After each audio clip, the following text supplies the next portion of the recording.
Taisu, in the middle of his time travel, realized something. Throughout all the time he spent eliminating Kang Ji-hyung, he always acted alone. And in a way, it made sense, because apart from his only friend, he never got close to anyone. However, there was something that troubled him. He wondered what would happen if this time he badminton alone. Determined to try a different path, instead of eliminating the awakened ones, he chose to tell the truth. He revealed to all the hunters in the world what had really happened, from the moment he himself eliminated Kang Ji-hyung's mother to the countless times he had traveled back in time. Every detail was exposed without reservation.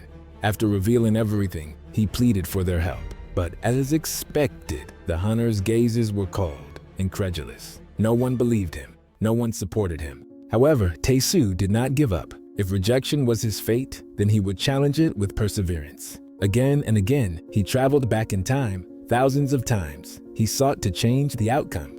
Because in the past, those who died unjustly at his hands, the unknowns sacrificed without reason, the lives that were extinguished without even understanding why, they all had their own stories. They all had to live their own life. And at some point, all of them at the same time had a conversation with Tae-soo.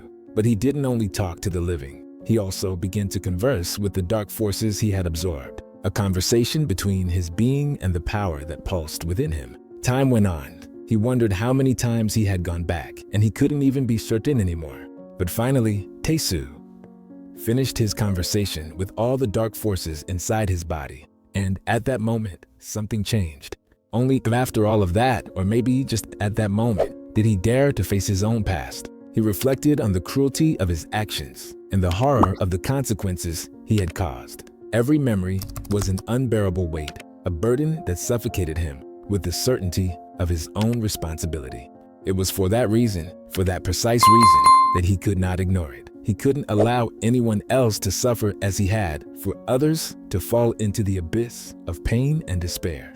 The suffering of losing a loved one drove him to seek redemption, to wish, even in vain, to apologize to Kang Ji-hyung. But reality was relentless, and fate had not changed. Because when he appeared, Tae-soo felt obligated to eliminate him. However, unlike before, he was no longer alone. He had formed the World Hunter Alliance, and with them, he was ready to face any threat, no matter the cost. But unfortunately, all that effort was a grave mistake.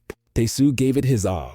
He traveled back in time again and again, facing battle after battle, without hesitating for a single moment. He memorized every one of Kang Ji-hyung's attacks, studying them in detail, trying to find a weakness, a crack, anything that could give him a chance. At the same time, he guided each of the hunters precisely, instructing them, training them, making sure every movement was perfectly coordinated. He did everything he could so they could fight together in perfect sync. But no matter how many times he tried it, no matter how many strategies he defeated or how much imperfected his movements, the outcome was always the same. In a complete defeat, the healer's words echoed in his mind. Eliminating Kang Ji-hyung is impossible. And that made him wonder if, after all that effort, anything had really changed. He apologized to everyone, but above all, to Kang Ji-hyung. He felt it. He felt it for everything he had done. Just at that moment, when he was about to be eliminated once again, something happened.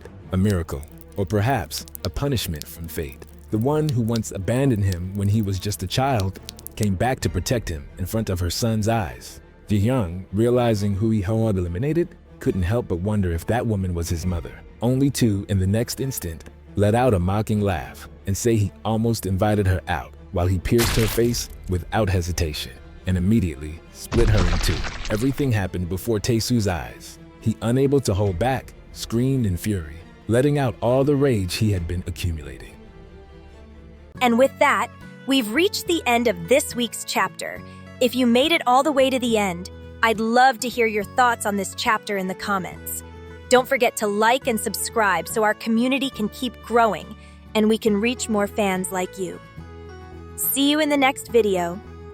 In the meantime, if you're from the near future, I'll leave you the next chapter and a comic you're sure to enjoy. Thank you for being part of this adventure.